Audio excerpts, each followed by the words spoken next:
Welcome to this episode of Criminology Chats. I'm your host, JR. My co-host today is Grace, who's been on previous episodes, and she's a great co-host. Hi, JR. I'm very excited to be here today, and I'm excited to hear from our guests today.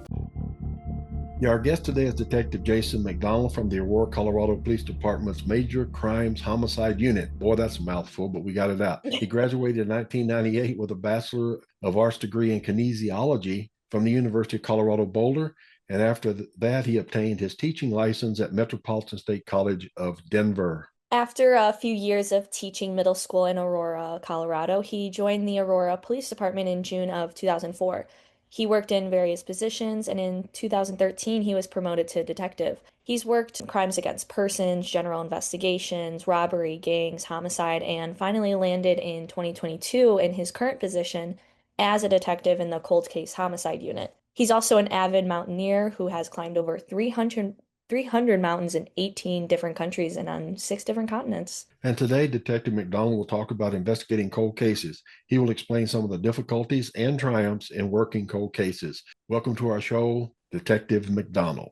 Hi, JR. Thank you for having me. It's good to be here. I think I'm very curious about, I guess, to start off, what specifically a cold case is. Is it the same as just an unsolved crime and not finding a suspect, or what do you guys categorize as a cold case? That's a good question. So we define a cold case at Aurora PD as an open homicide investigation that's been active for more than 1 year, unsolved, and the lead detective is no longer working at our department in an investigative capacity. So if all those criteria are met, that case goes in what's called our cold case queue, and those would be cases then that I would be eligible to work. What are usually the factors that go into having it as a cold case? If you want to maybe specifically talk about a case that you had before or just in general. So again, it's got to be an unsolved case to be a cold case. Right. It's got to be at least a year unsolved. And the lead detective that was originally assigned it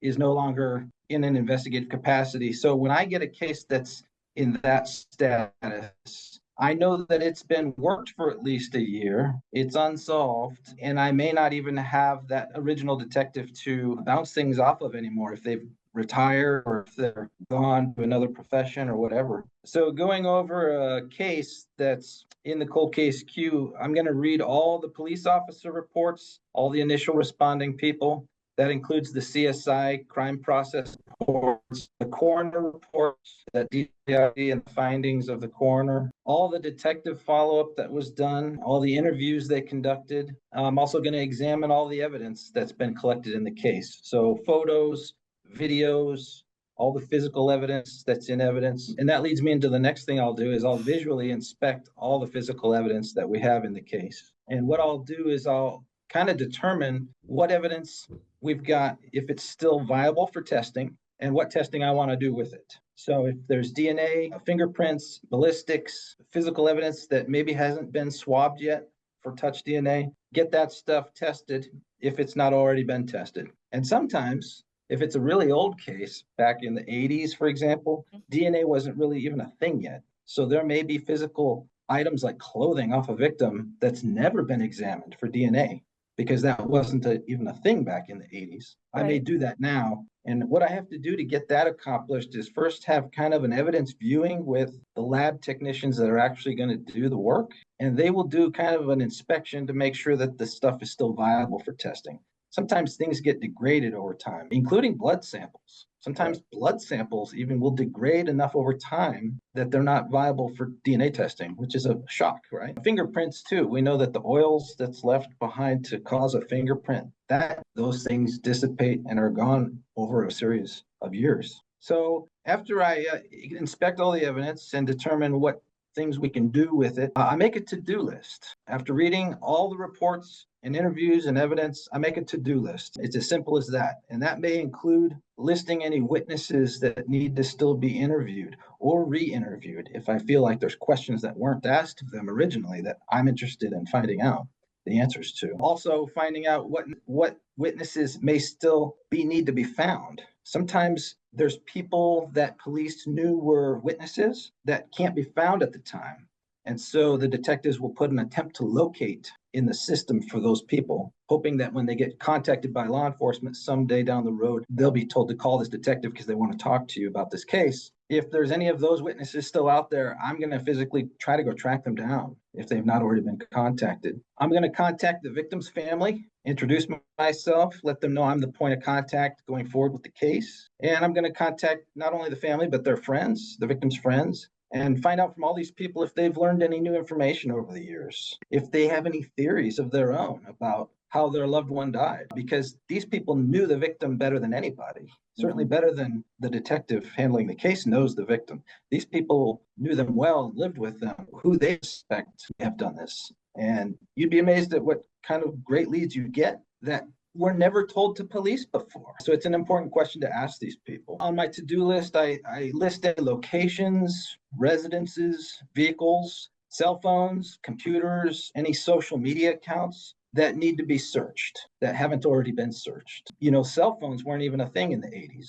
So if it's a case that's that old, we're really not going to have anything phone-wise to still get. But if it's a case that's only a few years old, or going back into the 90s even, when cell phones were quite prevalent, there may still be some records that can be pulled from the 90s even. Probably only subscriber information for the account, not any cell phone detail records like tower data or anything like that. You're not going to get that anymore.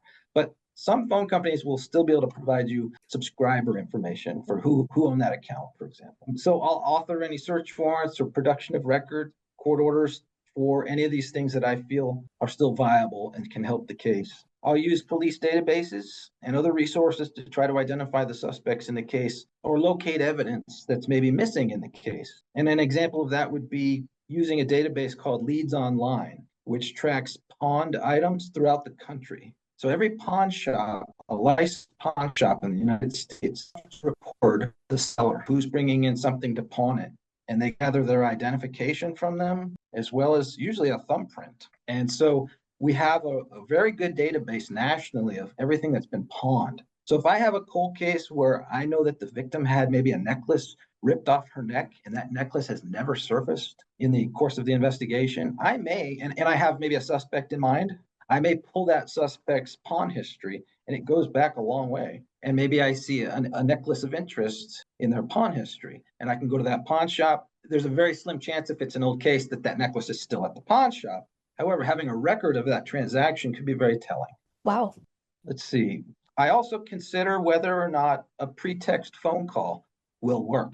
If we have a possible suspect in the case, but we just haven't gotten enough probable cause evidence-wise to arrest them, but we feel we know who probably is good for this murder, and we know somebody that knows that suspect who may be a cooperating individual to us and trustworthy enough to the suspect, that may be willing to do a pretext phone call with us. And what that is a recorded phone call that's done by this third party to the suspect, and we're recording and listening to it. And essentially, they just engage in conversation with the suspect and see if they can bring up in conversation surreptitiously confession or an admission or anything that would tie the person to the crime that would put us over that hump to get probable cause. Right. I also would consider what I call rattling the cage. And that is, if you have an incarcerated suspect who you think was good for this murder, maybe they're in jail for some other crime. I call it rattling the cage, is where I go to that facility that they're incarcerated and I'll interview them, or at least I'll try to interview them. And I'll let them know we're looking at them for this murder. Or I'll start inquiring about the murder and see what they know. And usually you're not going to get a straight up confession from these people. But what the goal is to rattle the cage. And what I'll do is I'll pull that person's jail phone calls after maybe a week of waiting. I'll call the jail and say, hey, can you pull all their jail phone calls that they made after I left? And see if they've called anybody and said, hey, I need you to go move that gun that I buried or whatever. Or, they're looking at me for this murder. I need you to, if the cops come talk to you, you need to tell them this, that, or the other. Try to get incriminating statements through their jail calls by rattling the cage. Sometimes I'll go to the media with a cold case and present what we know about the murder and see if they can run a story through the media to gain interest in the case again. And maybe some tipsters, recall something and they'll call it in. And that goes along with Crime Stoppers, which offers cash rewards for tips that lead to the arrest of suspects. Sometimes going to Crime Stoppers and offering a financial incentive to the public helps solve some of these cases. I'm also a member of the Colorado Cold Case Task Force, and it's a bunch of cold case detectives, crime analysts who meet quarterly at CBI, and we share cases that are still open and unsolved and that we're maybe struggling with, and seeking input and some advice from other professionals in the same profession as us to try to get things rolling again. Maybe we overlooked something, or maybe there's some new technology that has come out that I'm not aware of, but some other people are. So we do talk about open cold cases at the task force. If there's a significant or extremely unique MO of the murder, the FBI has what's called a VICAP program, which is a violent criminal apprehension program. Essentially, it's a BOLO that they produce with facts of the case, and they disseminate it nationwide to all law enforcement agencies looking for similar murders. And if you're an agency that gets that VICAP BOLO and you're reading it and you're like, oh my gosh, we had a murder just like that, and it's a real significant or unique MO, you can then coordinate with that agency and that detective that's working the case, and maybe you've got the same killer. And just that combining of cases can sometimes produce a lead that you weren't aware of before. If you've got a DNA profile of your bad guy from your crime scene, and it's been entered into CODIS, which is the National DNA Database, and you're not getting a hit, we can do FIG testing, which is Forensic Investigative Genetic Genealogy. That's a new technology. The Golden Gate Killer case and the Idaho College slaying case was, I believe, solved through Forensic Genetic Genealogy. And what we do is we have a good DNA profile. For example, I have a few murder cases where they were stabbings, and the victims were stabbed many, many times. And what happens oftentimes, more than often than you'd think, is that much blood flying around, and in a rage, the blood makes the handle of the knife quite slippery. And the suspects will often cut their own hand or other arm or whatever. They'll slip up and cut themselves in the process of the murder and leave their own blood behind, unknowingly most of the time. And when we find that blood that's not belonging to the victim at the crime scene, we put it into CODIS to look for a match. And if there's not a match, then we go this forensic genetic genealogy route. And we enter that DNA profile into these public databases like Family Tree DNA, Ancestry, 23andMe. And we look for people who have already uploaded to those databases, the public, who have also opted in for law enforcement to view. You have to make sure that these are people who've also opted in for law enforcement. And you look for familial relationships. And really what we're looking for is a high centimorgan value. A centimorgan is just a measurement of genetic linkage. And about a 200 centimorgan value would suggest that your suspect is in the second cousin range of this person that's publicly uploaded their DNA. So if I get a hit like that, it's worth contacting those people directly. And I've flown around the country and knocked on these people's doors cold and introduced myself as a detective from Colorado, and I'm seeking their help mapping out their family tree to see if we can identify who the suspect could be. And hopefully they will work with us. They certainly aren't obligated to. And so that is kind of tricky. You are seeking their consent to get pretty personal with their lives and their families, because this could be an uncle or a baby cousin that they are very fond of. And, would you say that's probably the hardest part of trying to maybe get information is through family and friends? It is. It's really hard. And I can't do a cold phone call to somebody in Florida because there's so much spam these days and phone calls. Yeah, and it's who says scams. They're going to pick up. Right. And even if they do, and I get some airtime with them describing who I am and what I'm doing, most people think it's a scam. It's like, why is this? What is this? Yeah. And you don't get anywhere. So they has to be in person, I have found out. So if it is somebody in Florida, if it's a really high centimorgan value, and I'm thinking this could be like a direct relative, I will go out in person. And my department will fly me out and pay for that. If it's a lower value, and it could be, a distant relative that this person probably doesn't even know, and we just want to get some more cooperation, mapping out their family tree a bit, and maybe sending some DNA kits to those family members that we think might be in the right branch and so forth to know if we're getting closer or not, I will call local PD and see if they'll go do a knock for me. And I've always gotten cooperation with that. And they'll pass on my information to the people if they make contact at their house. And I always, like 100% of the time, I get a phone call from those people when there's a local police officer at their door seeking cooperation from somebody in Colorado. I always get a phone call. Whether or not I then get further cooperation is another thing.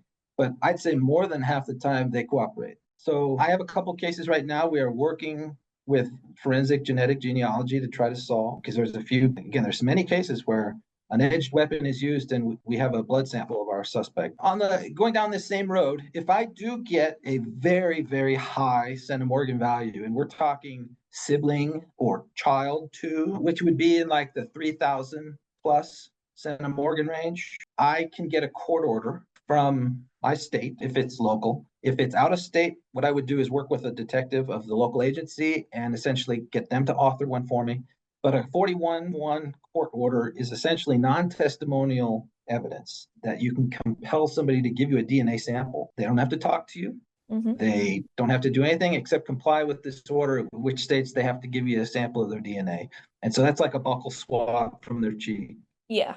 And then I would send that buccal swab in for direct comparison testing to our DNA sample from the crime scene and see if it's a match. And if it is, bam, that's enough for a probable cause to charge. Before I continue on with some difficulties in cold cases, do you have any questions about what I've gone over right now as far as with the to-do list I kind of create? I think you went over majority of it, but I think I'm a little confused with understanding with cold cases, like the one that JR had sent me from, I think, 1986. It was reopened 2014, I want to say. How do you keep that case? So is it somebody opening it back up? How are you guys getting back into that case so it's solved? That's a very good question. And I did put together a little thing here about how do cold cases get assigned? Like, why is a certain case reopened versus any other case, right? So first of all, we have about 130 unsolved murders in our Aurora police cold case queue going back to 1978. And about 20 unresolved missing person cases as well, which very well may be homicides, but they're unresolved missing person cases. Right. So about 150 cases to pick from, right? How do I decide what to open and what not to open? Well, they're triaged for solvability. And so between my supervisors and myself, we triage those 150 cases. And we look for solvability factors like the existence of forensic evidence, the strength of suspect identification up to that case going cold. Like, did they have a good suspect in mind? And they just couldn't go over the hump and get the probable cause they needed. Also, was there a significant or unique MO that we could start looking nationwide again at other cases to see if this was a serial killer and oh, he got arrested in California for doing the same thing. And wow, we can get his DNA and compare it to our case. Like, so through the triaging of solvability factors, that's how I kind of pick and choose what cases to go on next. But there's some other things. If new evidence comes to light through maybe a CODIS, APHIS, or NIBIN hit notification, obviously that would reopen the case immediately. And CODIS, we've already talked about, that's the national DNA database. Yeah. APHIS is the fingerprint database, and NIBIN is the firearm ballistics database. So if there's a crime that happens anywhere else in the country and that evidence is submitted and it's a match to our case, I'll get a notification and I'll then coordinate with that agency that we have the mutual hit with and start working. So that can open up a case for me. Also, sometimes a prison snitch, a CI in prison can reopen a case with information. Sometimes somebody gets arrested for a major crime. They're looking at like 50 years in prison and they get into prison and like a year or two into their sentence, they're like, oh man, I got to find a way to get out of here. And maybe through conversation with a person that's doing time for another crime, they hear an admission of doing a murder in 1994 or something like that. That snitch will go and make a phone call and get in touch with their warden or local police and say, hey, I've got some information that you guys want. And that could open up a cold case. And we get those, believe it or not, quite often. Yeah, I was just going to ask if you've gotten that before. There's a lot of talking in prison, and there's a lot of people who want to reduce their sentences by cooperating. Another way we get cases is the squeaky wheel gets the grease, right? So if you have family members that are constantly bombarding the department with questions and demanding work on this case, even though detectives have worked it for years and they just couldn't solve it, the squeaky wheel honestly gets grease. And I will get assigned cases sometimes by the chief's office if there's enough push by family to reopen the case. And I get it. If I had a loved one murdered, I'd be on the department nonstop, right? Yeah. Yeah. And so sometimes that alone will reopen a case. This case from 1986 that you mentioned. Yeah. I honestly at this moment can't recall how I got a hold of it. I'm thinking it was recommended to me by my predecessor. So I replaced another cold case detective in 2022 here at Aurora PD. And he kind of gave me a laundry list of cases he'd been looking at. They were like dream cases for him that he'd been planning on getting to someday that had potential. And he's like, Jason, take a look at these cases before you retire. And I was like, okay. And so I believe this case from 86 was on his dream list because I know he was the last cold case detective actually put some work into it back in 2014. And so when I reopened it and started looking at it, I put my to-do list together and I realized that back in the 80s, they looked at the victim's clothing that had been pulled off her body and left at this roadside dump next to her corpse. They deemed that clothing too degraded for testing, and it was never tested for DNA. And At so this time in the 80s, they did they have the DNA testing or no? No, what they did back in the 80s was blood typing. So, Okay. there's like blood A, B, Right. Yeah. AB, and all that O. They could find your blood type and Yeah. match So it to pretty other broad. blood to see if it was the same blood type. Yeah. That's as good as it got. Right. Okay. Yeah. It's broad. It was very broad. I want to interject something there too, though, because I was around in 1986, okay, doing some murder cases, and they not only type in what blood type you are, but they can say if you're a secretor or non-secretor, and that's important because that can distinguish you. If it's O positive and you're a secretor and your suspect is O positive non-secretor, the chances of that person back then being your perpetrators almost none. Or if they're O positive and they are a secretor, then yes, there's a high probability they could be your perpetrator. But that's all you could do at that point in time was blood type, secretor, non-secretor. Yeah, yeah. And the clothing, however, touch DNA was not a thing at all.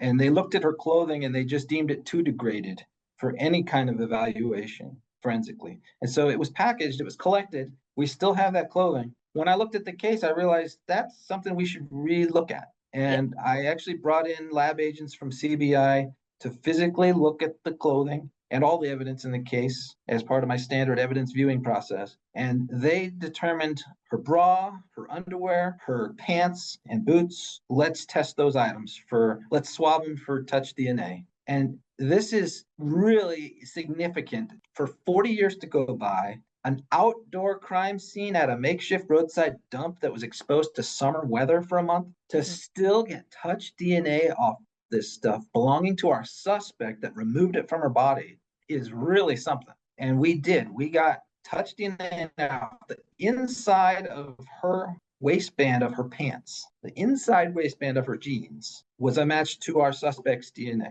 Now, I had to go down to the prison that he's currently incarcerated at for another murder that he committed 6 months after he killed. So just a little background. Donna Wayne is the victim of this 86 case. Donna was killed in June of 86. January of 87, Norma Houston is murdered in Aurora, and her killer is identified a short time later, and he is convicted of murder. And his name's Ricky Sathoff. He's the one doing life in Canyon City for her murder. He is the suspect of Donna Wayne's murder, too. And so I had to go to Canyon City with a court order for his DNA, and I got a fresh sample from him, had it compared to the Donna Wayne case, and we got what we got. And what did they do to him for that particular crime? Did they say, well, what's another life sentence? Or did they just say, well, we identified the perpetrator, case solved, but as far as prosecuting or charging him, did they do that, or they just was satisfied that he's already in there for life, without parole? Well, he is not in for life without parole. He's in for life with eligibility for parole after 40 years. So he's actually coming up on a parole hearing in 2027. Oh, wow. But I doubt he'll get it. But he didn't get life without parole. He got life with eligible for parole after 40 years, which is coming up in 2 years. So No, we are prosecuting him. The district attorney has brought murder one and kidnapping charges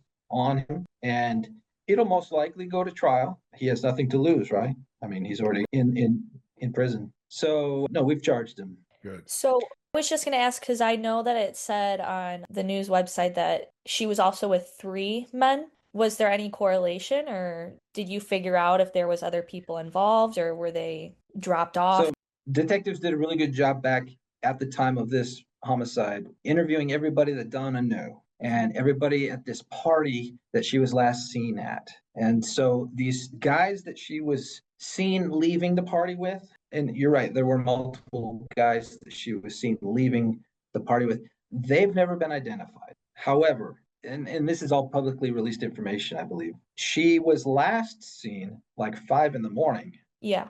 being driven by one guy in her car who was sexually assaulting her and holding her against her will. And it was not but a little ways north of that location that she was last seen by another motorist, where her body was found a month later. That one individual that was with her at her final moments also left his fingerprints on her car, and that's Ricky Sathoff. Okay. Yeah, that makes sense because I know the website that I was looking at, it says she was leaving the bar with three men, but it makes sense that if she was leaving the party with other men. To be clear, she was coming and going multiple times. Okay. And so there was times she had left with people and she came back and then she would leave again. Okay. Do you think he possibly killed other people? Well, we know he killed these two women, Donna Wayne and Norma Houston, in a matter of 6 months of each other. I wouldn't be surprised if there's other women out there, but there's not like a lingering case that I'm thinking he's good for that I know of. That makes sense. Yep. How many detectives does the cold case homicide unit in Aurora have to work these cases? Well, you're looking at the only cold case detective that's just doing cold case. We've got 14 homicide detectives here at Aurora PD, and any of them can work a cold case if they want to, have the time, and they want to pick up a cold case. Anybody can in my unit. And actually, there have been some successes with other detectives in my unit picking up a cold case and solving it and getting charges. So anybody can work a cold case here. I'm the only one that is dedicated to just cold case, though. How many cases do you currently have that you're looking at? So, like I said, we have about 130 unsolved murders in the cold case queue. I have about 15 actively assigned to me that I'm actively working and looking at and doing follow-up on. And that constantly changes as I hit complete dead ends on a cold case, because I don't solve every cold case, obviously. It's a low percentage game that we play, solving cold cases. If you can file one a year, you're doing okay. So as I hit dead ends with a cold case, it'll go back into the cold case queue. It never goes away, right? As long as it's unsolved, the homicides stay forever in the cold case queue. But I'll pull a new one that I want to take a look at if I reach a dead end on another one. I have more of like a personal question. Do you ever get burnt, like having 15 cases, do you ever get burnt out or, you're just mentally exhausted? Because that seems like a lot. You have 15 cases going on at one time. Yeah, you can get burned out pretty quickly. I teach a class to new detectives here at APD called Investigations 101. And one of the messages I pass on to them at the end of the class is work your cases. Don't let your cases work you. Mm-hmm. And so, meaning it's real easy to get overwhelmed with work and it can affect your personal life and your health and your marriage and family. I said, don't let that happen. I said, work your cases well, work your cases, but don't let them work you. Mm-hmm. And so as long as you have that right mentality, right, you can work yourself real hard and just, put in a ton of time, but you got to know that's the job and don't take it home with you and let it ruin your personal life. Yeah, can't take home your work. That's true. You can take it home, but you can't let it affect you. Right. We've talked about a couple of the cases. I think there was another case or two. Let's see. Let me look right quick here, if you don't mind. Is this where he killed multiple? Yeah, the right one? There's one with. Yeah, I have a double murder. Yeah. I'm also looking at the one for Dominguez. Yeah, Dominguez. Yeah. Can you talk a bit about that one? I can talk about, Francisca Dominguez. Mm-hmm. She was killed in 2006 by her roommate, Salvador Hernandez Morales. He, by all accounts, from people who detectives talked to back then, he was probably a mule who took some part of transporting people across the border. He ended up with Francesca as a roommate, non-romantic roommate, but through talking to all of her friends, her girlfriends, and people she worked with, this guy was romantically interested in her, but not the other way around. And what it seems happened is that eventually Francisca started dating a guy, and I think Salvador became jealous and engulfed with jealous rage over this. And when she came back from a date one night, she was found raped and murdered the next morning, and in her bedroom of her apartment that she shared with Salvador. Salvador was now completely missing. He was seen by other residents in the complex as leaving in his vehicle. They described him well, and they said he was in a hurry. We solved this one through DNA. We never got a direct sample from Salvador. Like, I never got a court order for a buccal swab from him. The way we identified that it was his DNA left on her body was through his toothbrush that he left in the bathroom that they shared. So it was a rape, murder, and I guess if it's gross to get into these weeds, but it's important for a case like this. If you're going to charge somebody with sexual assault and murder, you have to believe that their defense may be, well, yeah, that's my sperm on her. We had sex. We had consensual sex. I didn't kill her, right? That's a defense you have to think that they're going to come up with. Right. And you have to combat that and overcome that. So we had to look at the crime scene. And the crime scene is what's very telling. And when you look at the crime scene of how Francisca was found and how her underwear was ripped off her body and how where the sex took place on the carpet of her bedroom is where she was also killed. There was no movement after having sex to where she was later killed. It happened both in the same in one spot in this bedroom. And so that, I know that's kind of gross to go into those details, but those are important as far as this case goes to prove like this person's sperm on this deceased body is the killer. It's not just somebody who had consensual sex with her and left, and then somebody else came in and murdered her. Right. Both acts were done right here to this woman. And so he'd left in a hurry, right? And he didn't pack all his stuff. He left his toothbrush in the bathroom. And we got his DNA off of that. And we went a step further, and we actually did recover his vehicle that he had fled town in. And across town, we found his vehicle. And in the back cargo area was his white cowboy hat that everybody said he always wore. And we swabbed the inside of that cowboy hat, and it also matched the toothbrush. So we knew we were dealing with the same individual that matched the sperm on Francesca. And so that's how we got this warrant for Salvador. And we believe he's fled to Mexico. There's an active warrant for his arrest right now. Yeah. Okay. And the same goes for the other murder case that I sent you a link on, the double murder. Alejandro Garcia Loya is the suspect, solved very similar fashion as the Salvador Hernandez case. Alejandro Garcia Loya, he was roommates with two other guys. They all did kind of landscaping for work.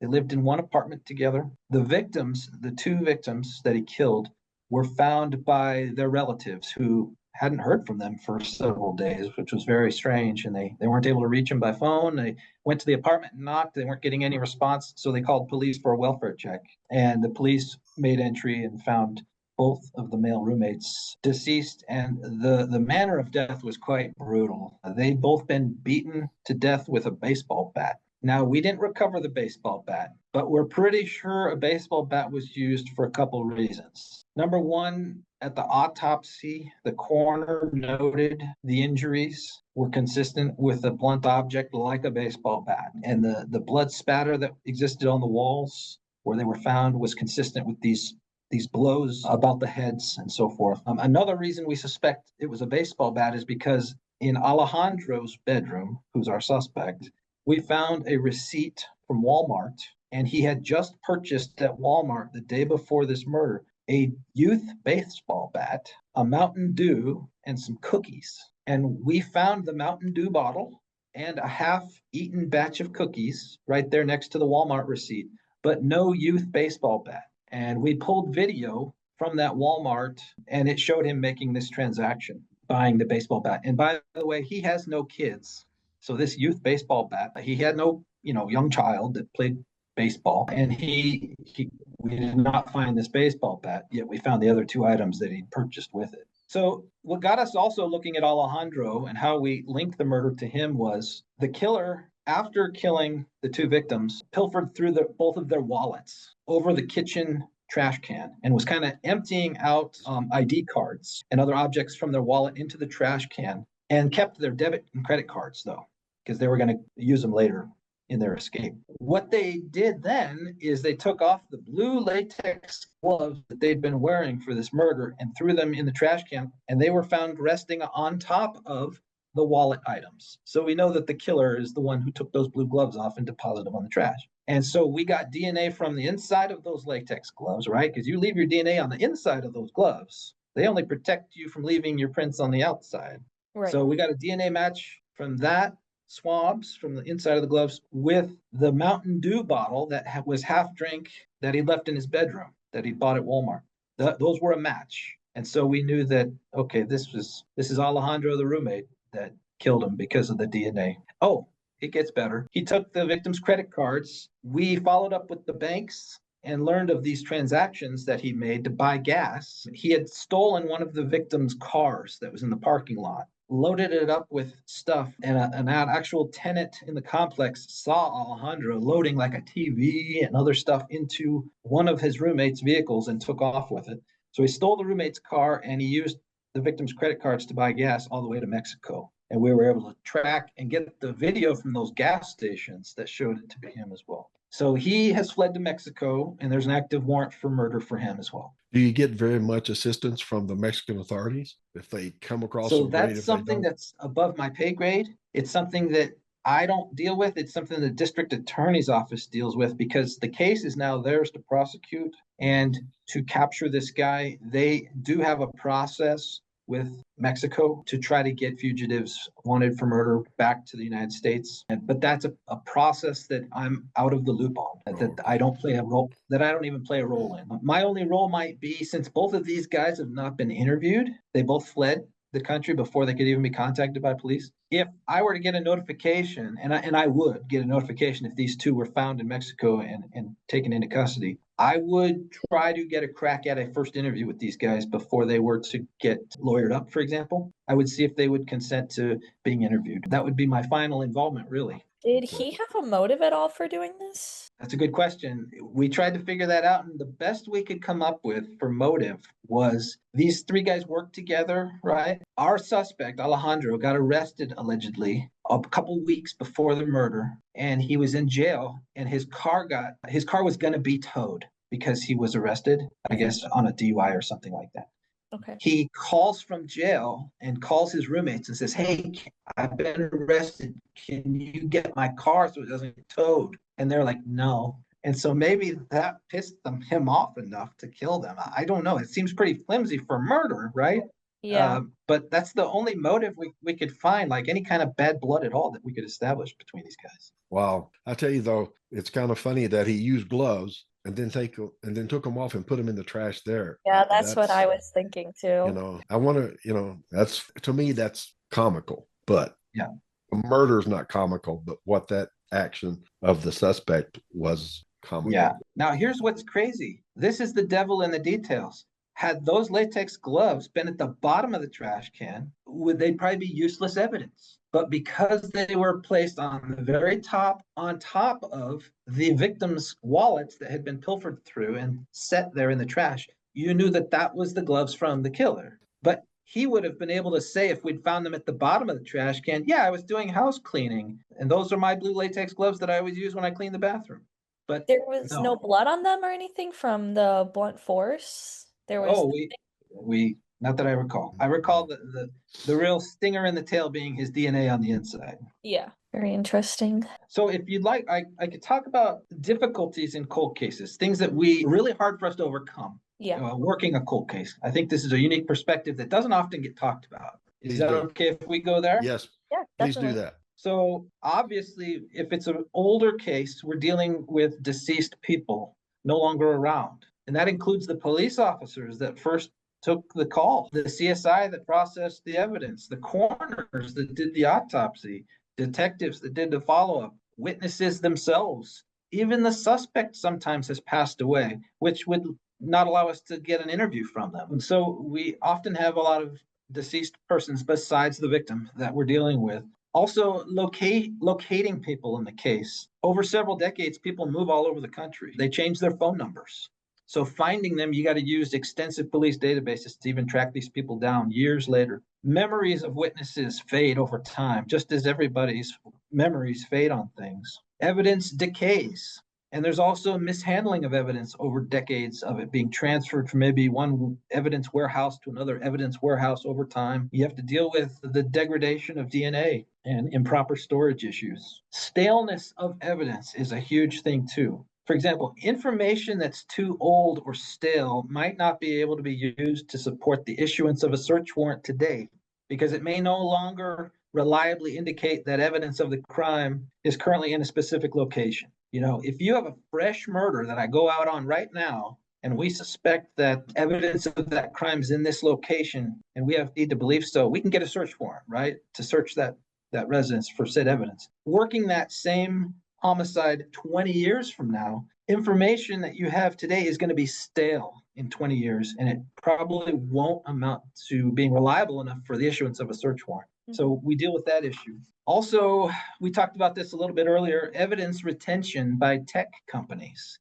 Like cell phone records are only going to be retained for a couple years, sometimes less, by cell phone companies. Also, surveillance video from businesses and people's Ring cameras and stuff. That only exists for so long before it's overwritten or just not retained. So if it's not collected at the time by detectives, we're not going to have it to work as a cold case. And so now let's say you've solved the case, you've ID'd the suspect even, and you've even filed charges. There are still difficulties with the prosecution of a cold case. And one of the big things we have to overcome is what's called a pre-accusation delay. And what that is a defendant in a cold case may argue that the long delay in bringing charges against them violates their Fifth Amendment due process rights, particularly if it prejudices their defense. For example, the defendant may claim that the delay in bringing charges has harmed their ability to receive a fair trial because key defense witnesses have died that can't be cross-examined,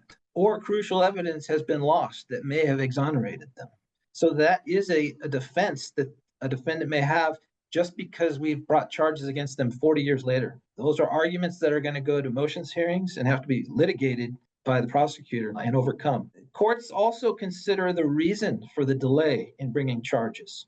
So if the court rules that the delay was intentional or an improper tactic used by the prosecution to gain a strategic advantage against the defendant, it may be a due process violation. However, delays resulting from an ongoing investigation that simply took a long time to mature or relied on new forensic technology that hadn't yet emerged typically won't be a violation of due process. However, it's still going to be litigated over. An investigation is considered active as long as law enforcement periodically receives and investigates new leads or monitors technology advancements. So as long as we're staying on top of that, we can consider the case still somewhat active. Yeah. So in summary, cold cases, the main legal hurdle for prosecution regarding the passage of time is the defendant's due process challenge. But it's going to require the defense to prove actual prejudice and or improper prosecutorial intent causing the delay. Another difficulty we have in prosecution is when you have witnesses that had given great statements to police back in the day are now dead. How do you get their statements in at trial when they're not alive anymore to testify? So there's what's called the confrontation clause and hearsay exceptions for deceased witness testimony.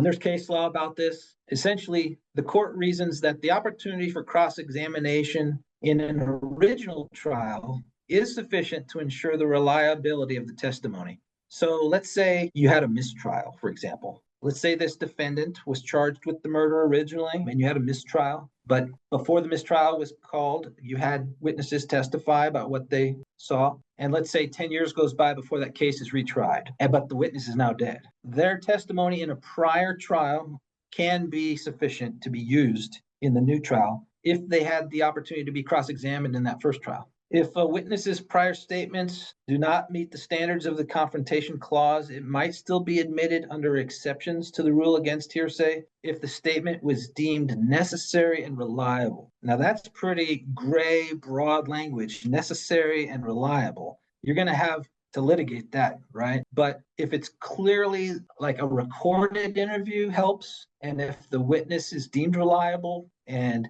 maybe they've been a witness in other cases and been deemed reliable, sometimes we can get those statements in, but it's going to be litigated over. Right, yeah. Yep. There's also chain of custody issues when it comes to evidence. So let's say the detective that put something into property is now dead. How do you attest to that chain of custody of certain evidence? Essentially, there's ways to get that chain of custody in, but again, you have to litigate those things. So to recap, cold cases are not only a heavy lift for detectives, but they're also a heavy lift for prosecutors. Detectives must procure viable evidence and witnesses for filing charges, while prosecutors must secure those witnesses for trial, and both must be able to explain the changes in forensic testing and results over time, and argue the chain of custody was sufficient for the integrity of said evidence. Detectives and prosecutors must also overcome the due process challenge related to the delay in bringing charges against a defendant, sometimes 40 years after the crime was committed. All of this hard work, though, is worth it. It must be done to secure justice for the victims and their families. And the cold case motto is, we will never forget. That's fantastic. That's good. You got to have tenacity and you got to have patience to be a cold case investigator. Yeah, you do. Sounds like it, yeah. Grace, do you have any other questions? I mean, what do you think? I mean, it was, I thought, very informative. Yes, Jason took no, a lot it of was. time. I wanted to go into detective work, but I also live in Chicago, so I didn't want to go the police route, so that kind of crushed my dreams a little bit, but I liked hearing about it. It was very interesting. Well, thank you. Thank you for the good questions.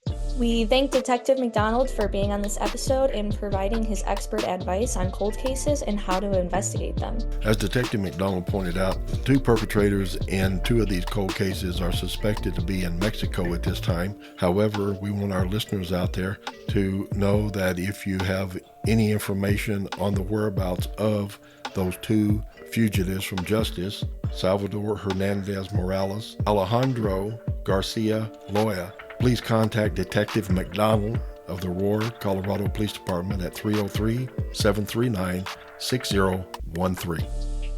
Criminology Chats is brought to you by the Chicago School. For more information about the institution, please visit www.thechicagoschool.edu. That's www.thechicagoschool.edu. I would like to extend my gratitude to the students who always participate in these episodes. We want to hear from our listeners, so please email us at criminologychatspodcast@gmail.com.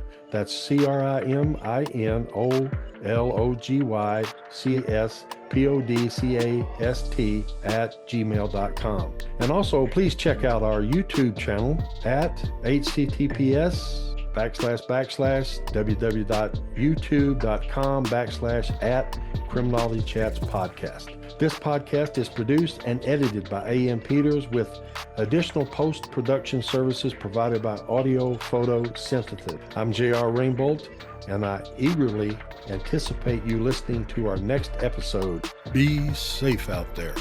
The views and perspectives shared in these recordings are intended solely for informational purposes and do not reflect the official stance or policies of the speakers of the Chicago School. Any commercial products and manufacturers mentioned are included for informational reasons only and do not imply endorsement or approval by the speakers of the Chicago School.